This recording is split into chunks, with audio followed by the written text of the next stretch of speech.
Okay, hello everyone. I want to start out this message tonight by making a confession. I don't know how many of you in the room can say that you've done this, but I've driven a Kia Soul before. Have you? Oh, a few of us have. So we were on a mission trip with Adelphia. It was kind of a more local. It wasn't overseas. It was in Florida, and that was the rental car. And I'd seen some of those commercials with the weird hamsters, that were like grooving out to the beat and, the Kia Soul, but never driven one, never had an interest in driving one, didn't really think about them until I started driving one. And then what inevitably happened, and I'm sure this has happened to you, whether it's with cars or so many things, it's called frequency illusion, where then all of a sudden you start seeing them everywhere. You know what I'm talking about? And then I just see there's Kia Souls everywhere, and I had no idea. And it's not that there was any more Kia Souls after I had driven one, it's just I wasn't looking for them, right? And then I was looking, and then I saw them everywhere. Not as much anymore. That was a while back. But, I had a mentor, and he had a little catchphrase, and he would say, "It's amazing what you'll find when you're looking." That's really true, isn't it? It's amazing what you'll find when you're looking. When we're looking for things, especially spiritual things, it's amazing how much they start happening. And it's not that they're happening more necessarily, it's that we're looking for them. I bring all that up because tonight we're going to start the reign of King Solomon really in earnest.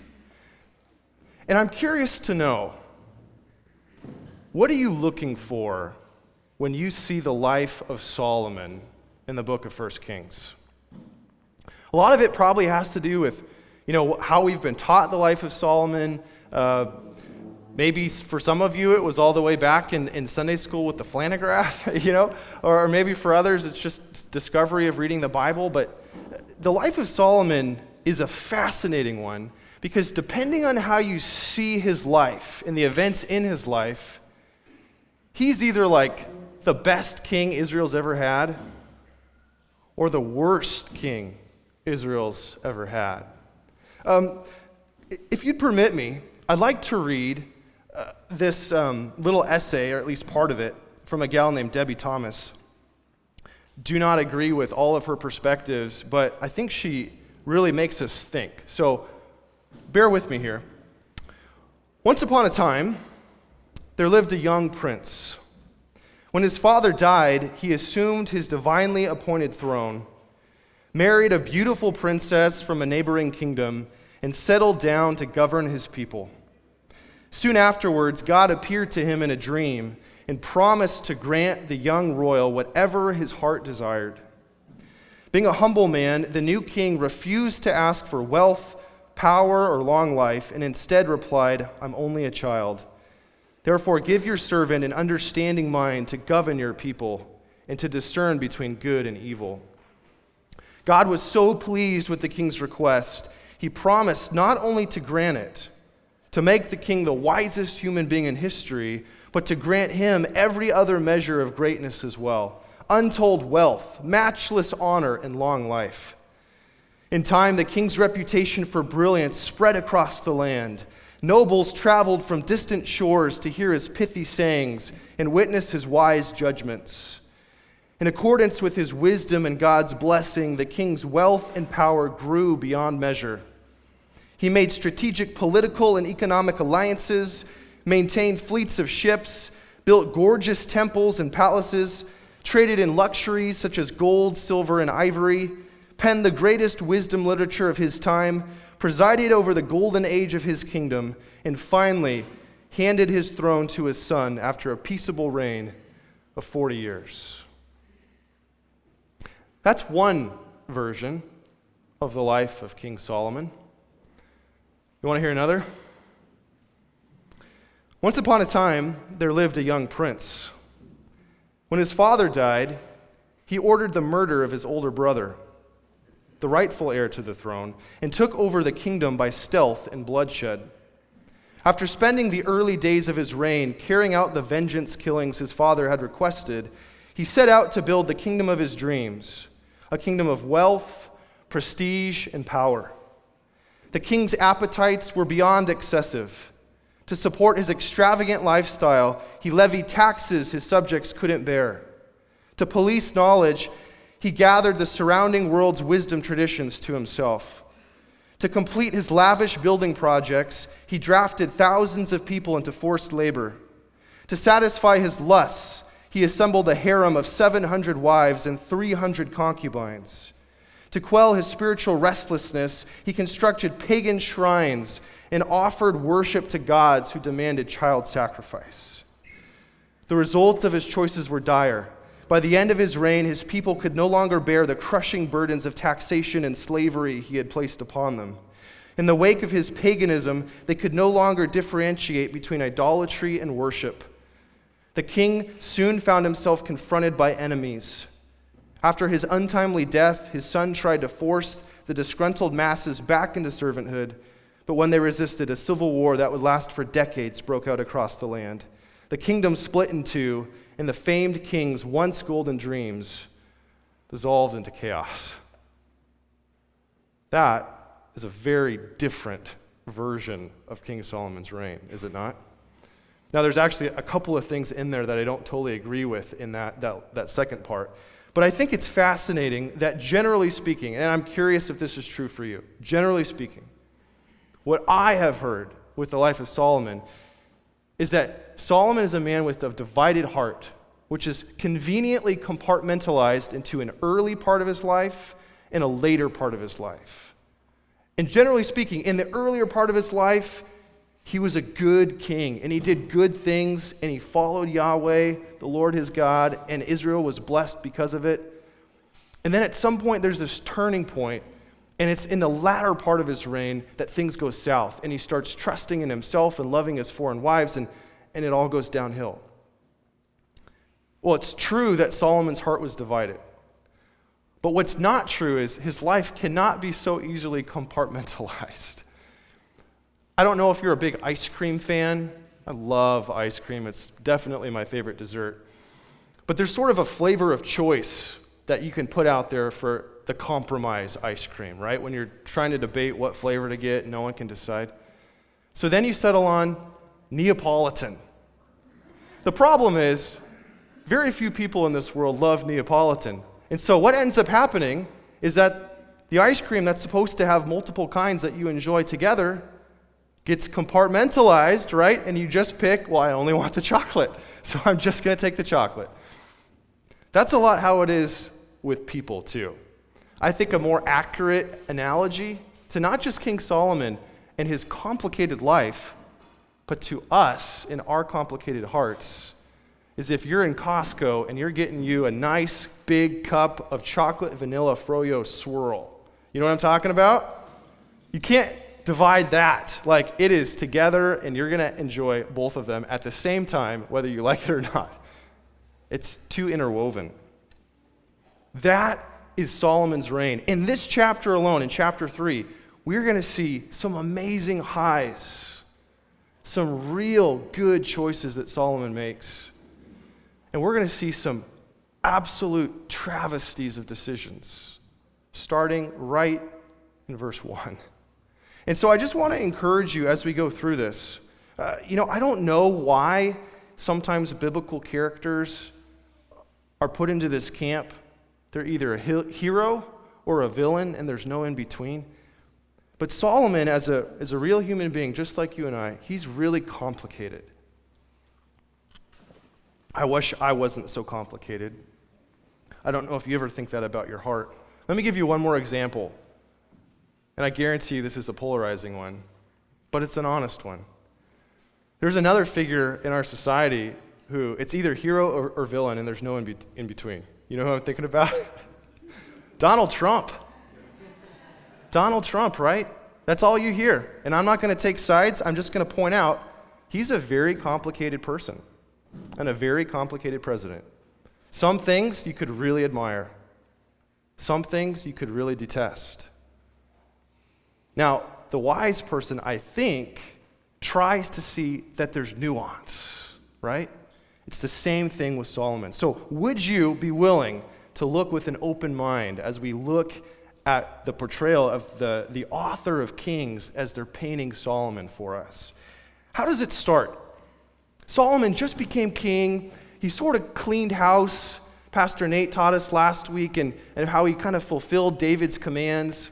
So the kingdom is basically secure from the inside. What does he do next? Let's look at verses 1 and 2.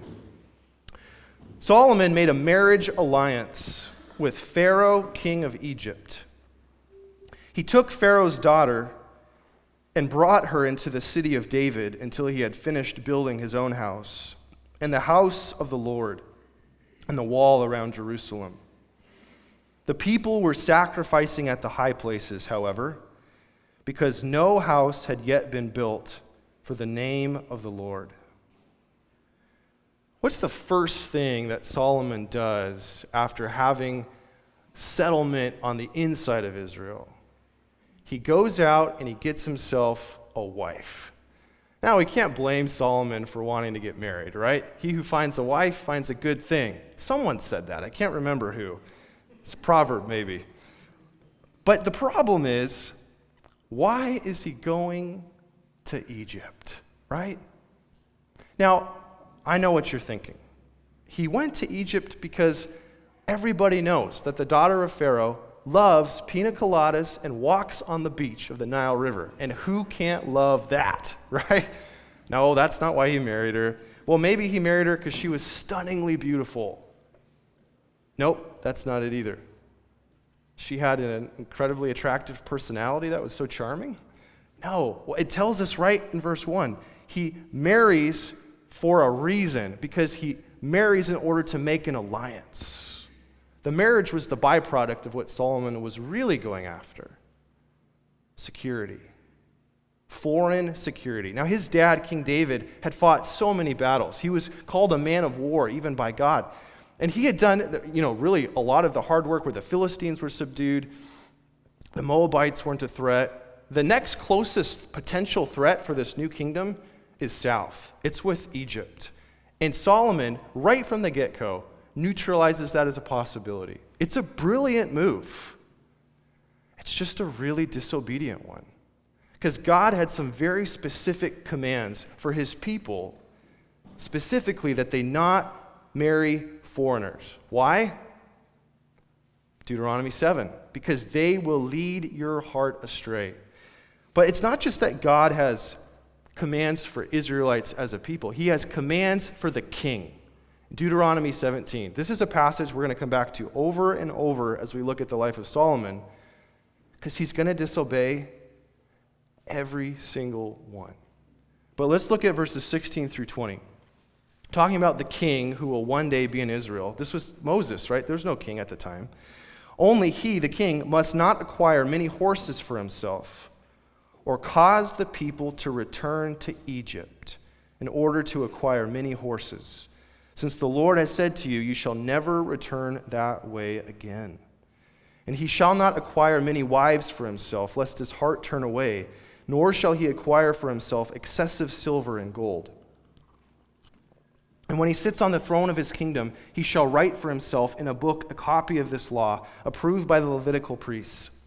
And it shall be with him, and he shall read it all the days of his life, that he may learn to fear the Lord his God by keeping all the words of this law and these statutes and doing them, that his heart may not be lifted up above his brothers, that he may not turn aside from the commandment, either to the right hand or to the left, so that he may continue long in his kingdom, he and his children in Israel.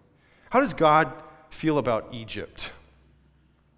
Over and over in the Bible, Egypt is held up as kind of this arch nemesis to Israel because of the whole slavery thing, right? The bondage. But you think about it, even in Israel's roots, there was always problems in Egypt.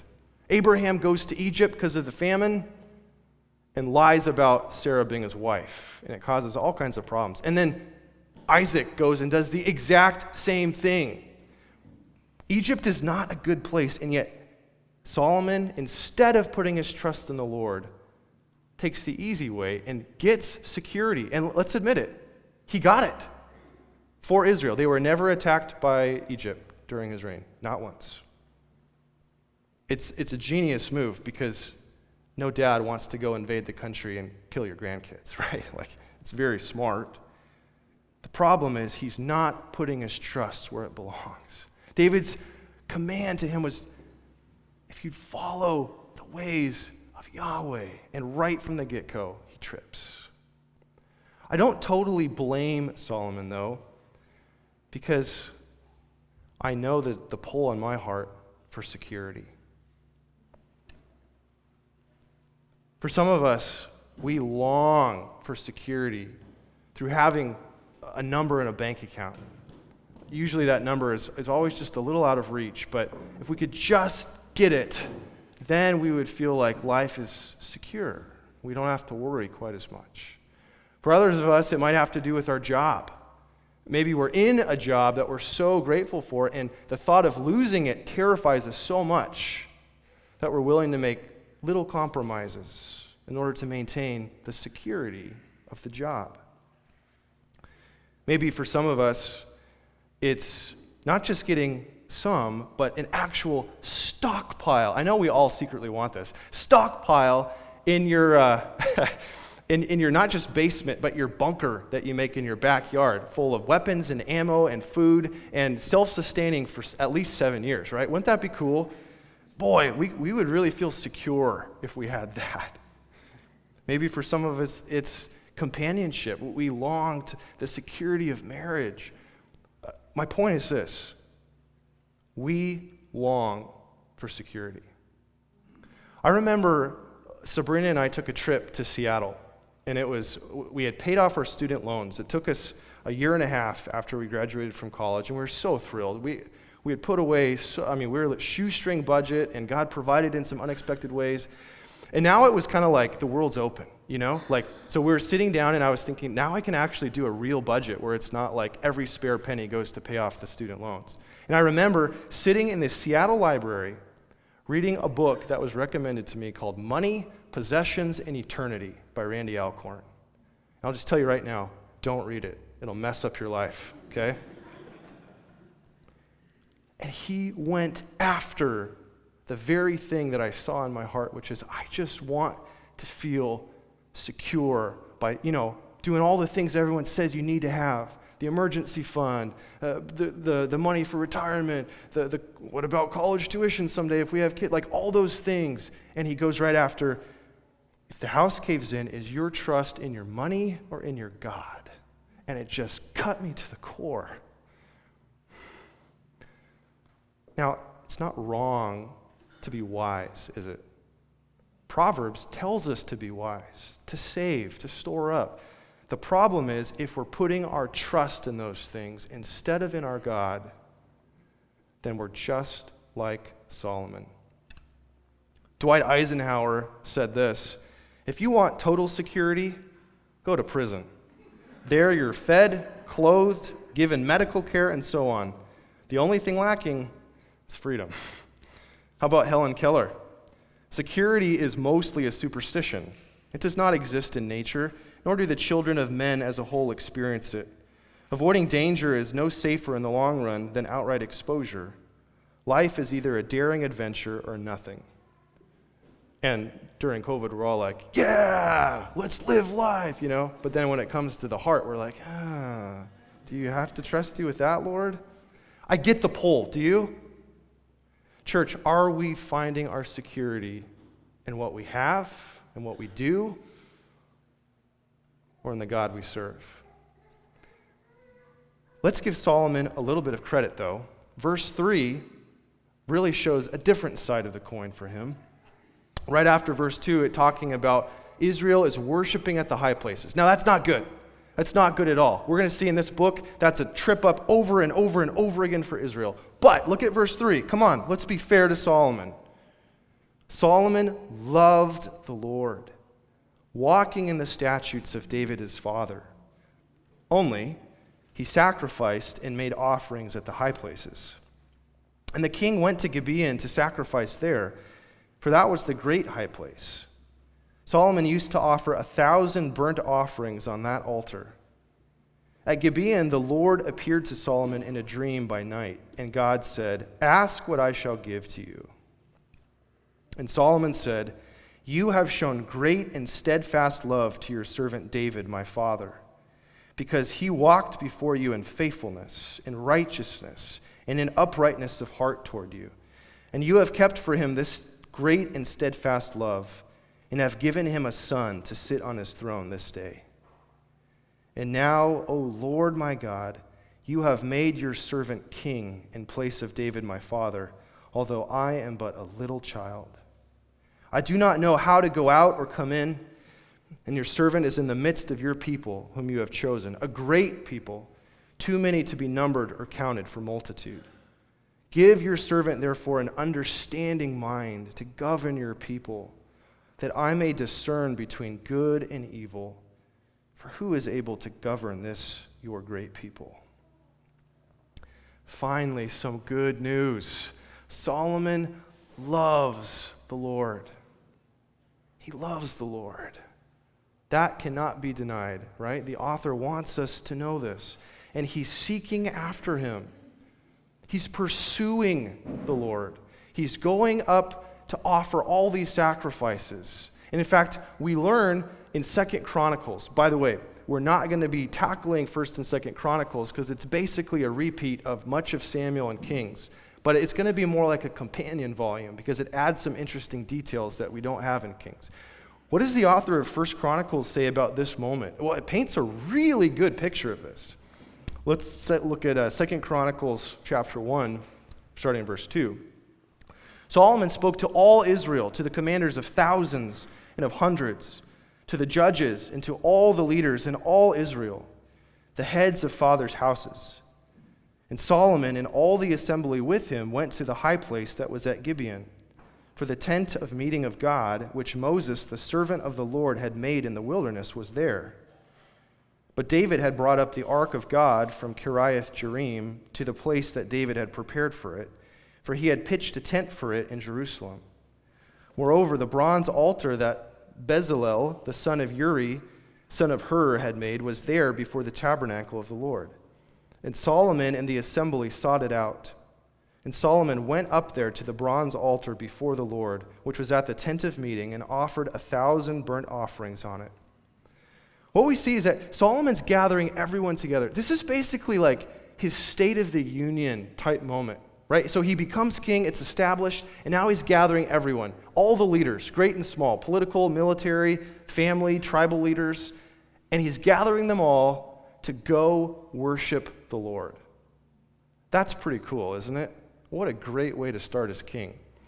The problem, of course, is the way. It's the location. Why does he pick a high place when the ark of God is in Jerusalem? Now, the author of 2 Chronicles wants us to know why. Because evidently, when David brought the ark to Jerusalem, the tabernacle did not come. So the tabernacle is still at this place of Gibeon, along with the altar that the Israelites sacrificed on in the wilderness when they were traveling, because it went with the tabernacle. And so, on the one hand, you're like, okay, well, that excuses it, right? Like, that's reason enough. Solomon's just going to where the tabernacle is and the altar. I mean, that's not bad. The problem is, and the author of Kings puts it in there, the ESV only wants to point out, this is actually not good, because even though maybe his heart's in the right place, what is he doing is he's setting an example that's going to be an absolute stumbling block for generations to come, to go and worship at these high places. And before you know it, the high places, which, get you closer to God, apparently, lead them into all kinds of idolatry. However, God shows up, doesn't he? Now, it's been a little while since we've seen this. Towards the end of David's life, there's not these Yahweh showing up in powerful ways like early on. It's been a while since God shows up. And I think what he says is so powerful, his words to Solomon. Ask what I shall give you. Now, of course, my mind immediately goes to like Aladdin, right? And the genie and the 3 wishes and what do you want to wish for? But what is the essence of really what Yahweh is asking Solomon here? If I could rephrase the question to get what I believe is the heart of it, it's this. what do you want? Solomon, what do you want? The way that he answers this question is going to reveal so much of Solomon's heart. What do you want? Going back to Aladdin, what is it that he wants, right? When the genie offers him those three wishes, well, ultimately, he wants to win Jasmine's heart, right? That's what he wants. He can't ask that as a wish. He has to try and figure out, and anyway, that's the whole story. But what Aladdin is really pursuing, what he loves, what he's passionate about, comes out in that moment where, hey, what do you want? It's a question that Jesus gets after over and over and over again. You know, the first question that Jesus ever asked chronologically is in the book of John. It's John chapter 1. I just want to look there for a second. John 1, 35 through 38. The next day, again, John was standing with two of his disciples, and he looked at Jesus as he walked by and said, "Behold, the Lamb of God." The two disciples heard him say this, and they followed Jesus. Jesus turned and saw them following and said to them, "What are you seeking? What do you want?" What do you want? I've always been fascinated in John chapter 5 when Jesus comes to the man who's by the pool of Bethesda, and he's been paralyzed for years and years and years, and he just wants to get into the pool because he thinks maybe that'll heal him. And Jesus' first question, do you want to be healed? Like, it's astounding. Here's this guy who's living his life by the pool and hopes he can get in, and Jesus has the gall to ask him, what do you really want? Do you want to be healed? Because that question reveals so much about us. So let me ask you, church, what do you want? I mean, deep down. Like, what is the thing that you dream about, that you lose sleep over, that you long for? What do you want? And what does that reveal about our heart? Well, look at Solomon. His answer is a really good one. The first thing that he does in verse 6 is he remembers God's faithfulness in the past. Solomon said, "You have shown great and steadfast love to your servant David, my father, because he walked before you in faithfulness and righteousness and in uprightness of heart toward you. And you have kept for him this great and steadfast love, and have given him a son to sit on his throne this day." I don't want to parse to the extent where it feels unfair here, but what Solomon captures that's really accurate is the steadfast love, the hesed love, of the covenant love of God towards David. Of course, talking about how upright and righteous David was, frankly, debatable, right? As we saw his life, yeah, he had his moments. The point being, David didn't earn it, did he? What did he do? The same thing that Abraham did. When God made him a promise, he believed. 2 Samuel 7 for David, he believed God's covenant right away. Anyway, that's going to come into play because Solomon can't earn it either. And now, O Lord my God, you have made your servant king in place of David my father, although I am but a little child. I do not know how to go out or come in. Make no mistake, this is not Solomon saying a fact that's true about him. He's not a little child. We know for sure he's at least 20. He's almost certainly fathered Rehoboam at this point. And yet, he calls himself a little child. Hyperbole? Sure. But what is he saying? I need your help. The weight of what he has been tasked to do is overwhelming to Solomon, right? Verse 8, your servant is in the midst of your people whom you have chosen, a great people, too many to be numbered or counted for multitude. Going back to his promise to Abraham about, your descendants will be more than can be numbered.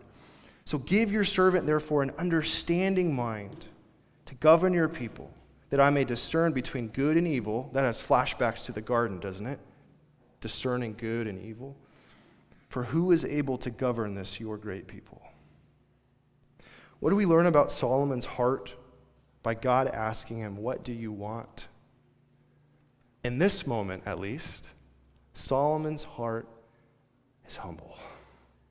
He recognizes reality as the way things really are. If Solomon had the perspective of, I'm good, like I'm a pretty awesome king and I know it, not only would we say, well, you're hubris and proud, but we'd say, but that's not even true, right? It's not even reality. The fact is, he is in over his head. Could you imagine if you were in his shoes? He gets it right with what is actually true. I can't do this. I'm just a little child. I don't know what I'm doing. I need a discerning heart, is what he asked for. And apparently, I didn't know this, but in the Hebrew, it's actually a hearing heart. Instead of the words discerning mind, a hearing heart, a heart that can hear and respond. Of course, when we talk about heart, we're not just talking about emotions and feelings, right? And that's why discerning mind is the translation there, because it's the whole of you. It's your rational being as well as your feelings. It's all of you. Solomon realizes how little he is and how big his task is, and he knows he needs God's help. In our house, we had some great examples recently of wisdom and foolishness.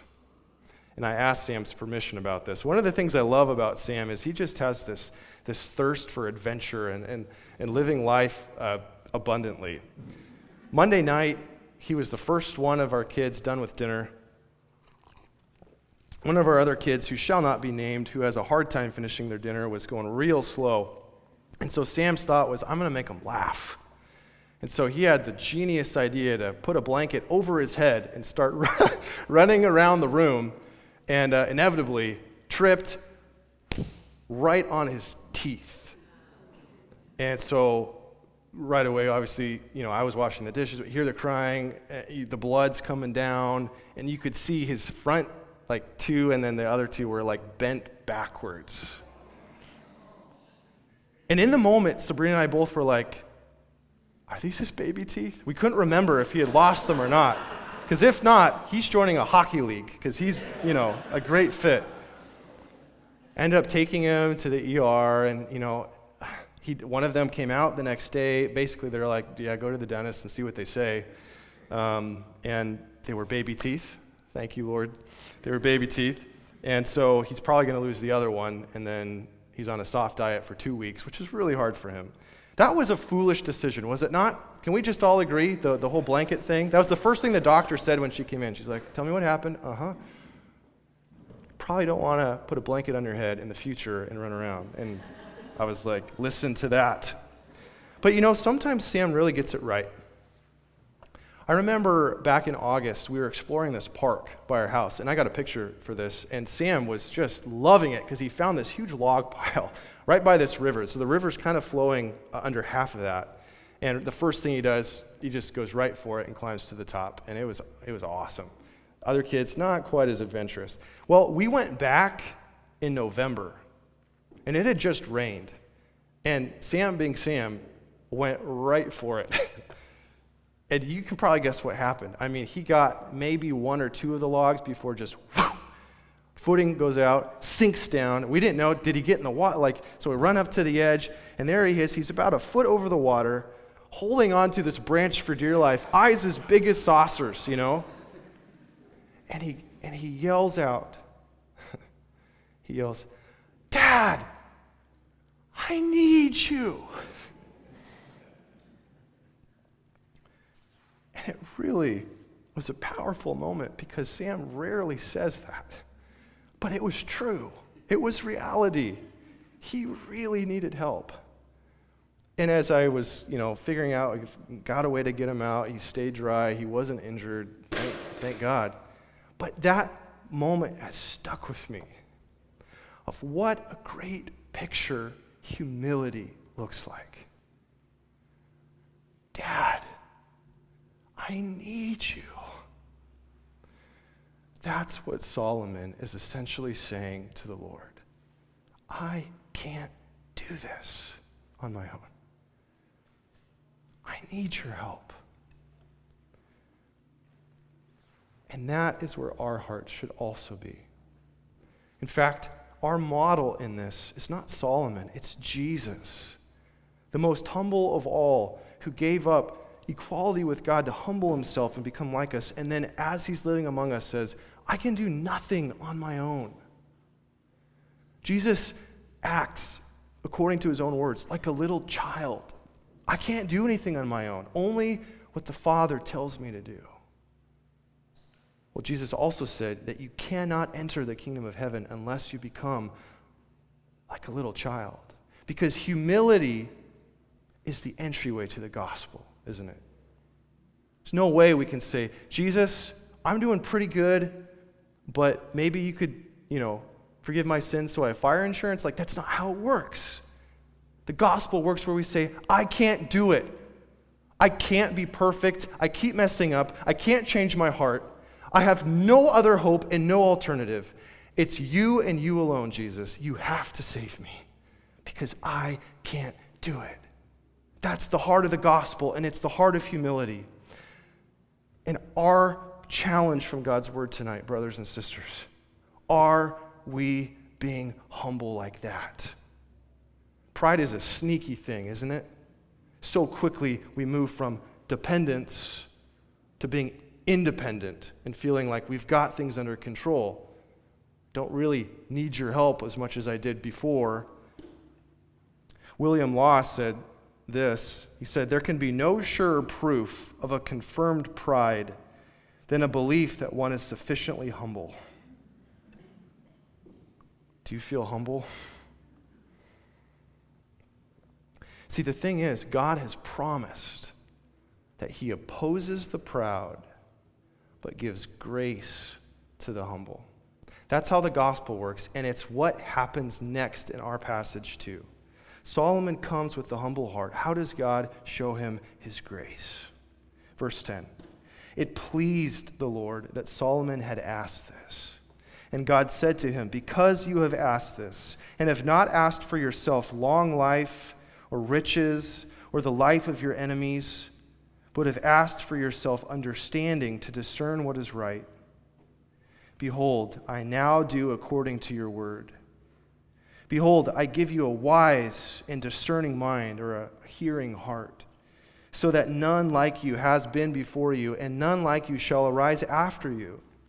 I give you also what you have not asked, both riches and honor, so that no other king shall compare with you all your days.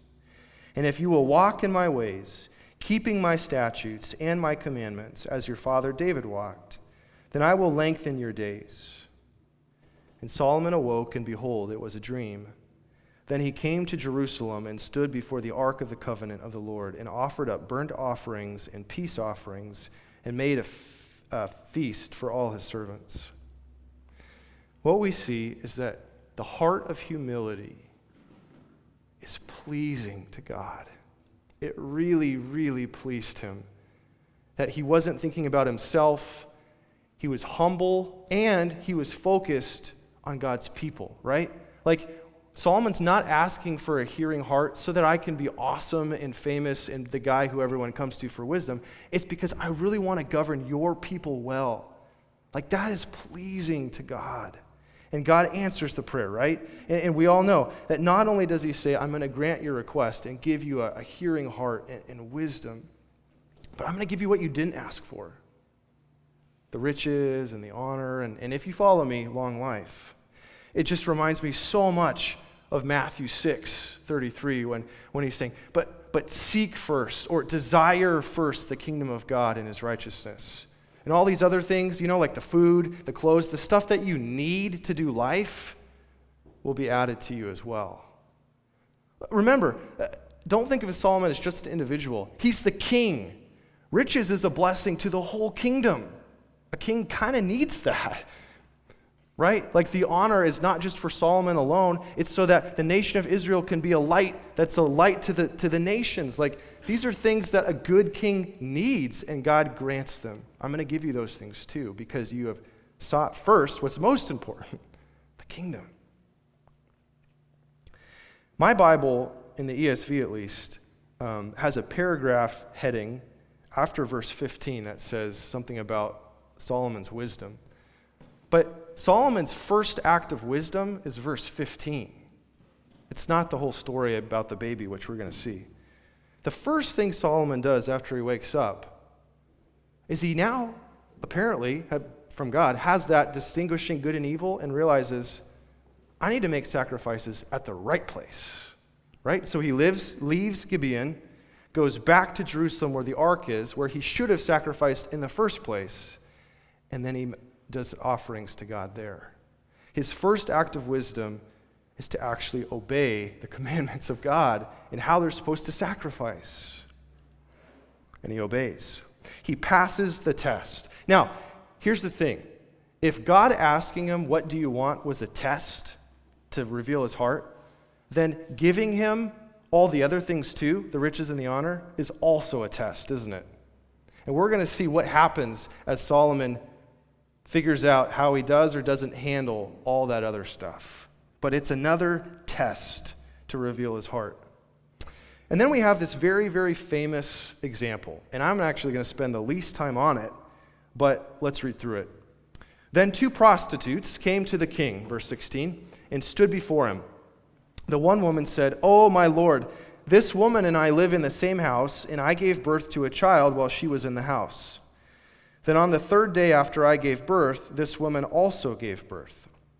And we were alone. There was no one else with us in the house. Only we two were in the house. And this woman's son died in the night because she lay on him. And she arose at midnight and took my son from beside me while your servant slept, and laid him at her breast, and laid her dead son at my breast. When I rose in the morning to nurse my child, behold, he was dead. But when I looked at him closely in the morning, behold, he was not the child that I had borne. But the other woman said, No, the living child is mine, and the dead child is yours. The first said, No, the dead child is yours, and the living child is mine. Thus they spoke before the king. Then the king said, The one says, This is my son that is alive, and your son is dead. And the other says, No, but your son is dead, and my son is the living one. And the king said, Bring me a sword. So a sword was brought before the king. And the king said, Divide the living child in 2, and give half to the one and half to the other. Then the woman whose son was alive said to the king, because her heart yearned for her son, O my lord, give her the living child, and by no means put him to death. But the other said, He shall be neither mine nor yours. Divide him. Then the king answered and said, Give the living child to the first woman, and by no means put him to death. She is his mother.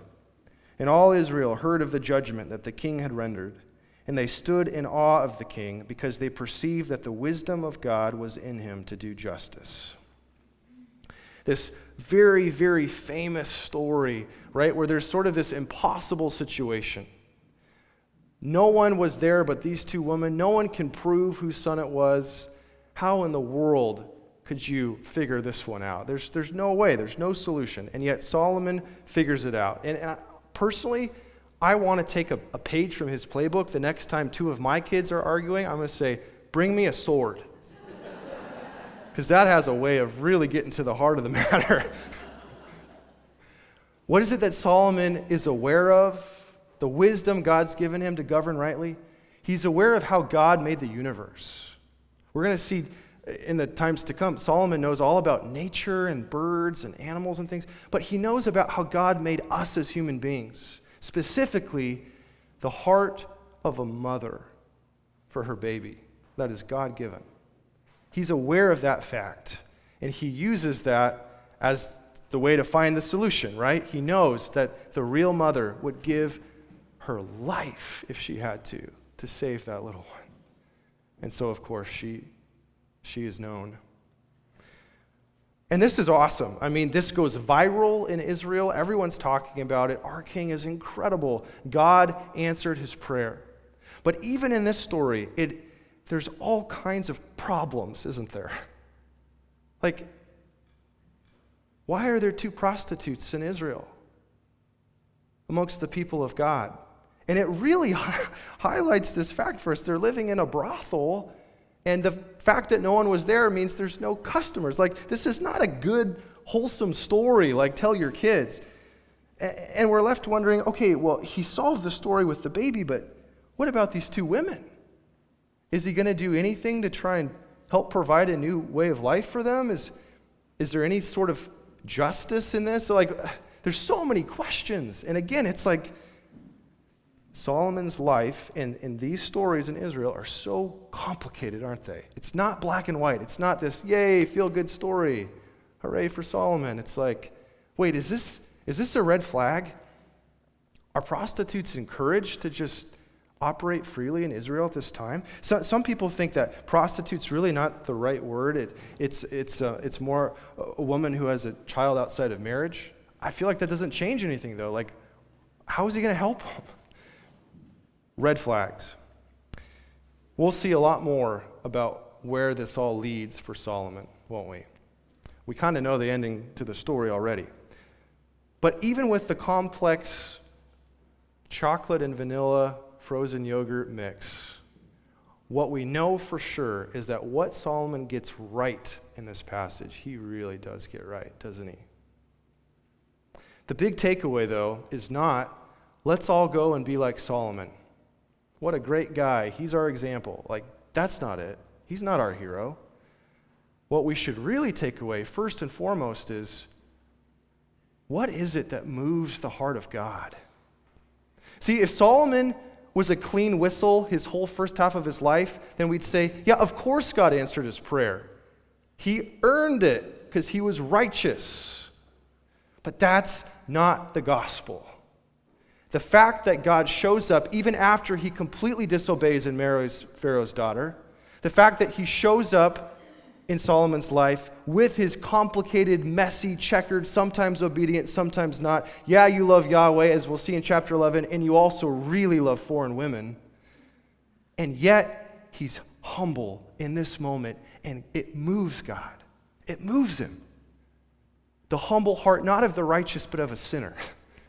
That should give you and I hope. What moves God's heart? We know. Humility. It also points beyond Solomon to the one who was to come, who would have perfect wisdom, who would govern the people of God perfectly. Right? Isaiah 11, 2-4, talking about the Messiah, says this, "And the Spirit of Yahweh shall rest upon him, the Spirit of wisdom and discernment. And he will not judge by what appears to the eyes, nor will he decide cases by what he hears with his ears, but he shall judge the weak in righteousness, and he shall decide in uprightness for the downtrodden of the earth." That's Jesus, isn't it? Always seeing what's really there through the layers of the outside into the heart, always seeing the downcast, the lowly, the ones that everyone else rejects because they miss what's really going on. That's Jesus. Man, I just wish somehow you and I had like the Spirit of God inside of us that could speak to us and help us with discernment. Oh wait, we do have that, don't we? It's not just for Solomon. In James chapter 1, there's another challenge for us to do what Solomon does, to ask for wisdom. James says, right after talking about trials, "If any of you lacks wisdom, let him ask God, who gives generously to all without reproach, and it will be given him. But let him ask in faith, with no doubting. For the one who doubts is like a wave of the sea that is driven and tossed by the wind. For that person must not suppose that he will receive anything from the Lord. He is a double-minded man, unstable in all his ways." Humility and faith go hand in hand. If our hearts can be humble to see things the way they really are, then we know that we can trust our God. And with faith and humility comes great wisdom. The fear of the Lord is the beginning of wisdom.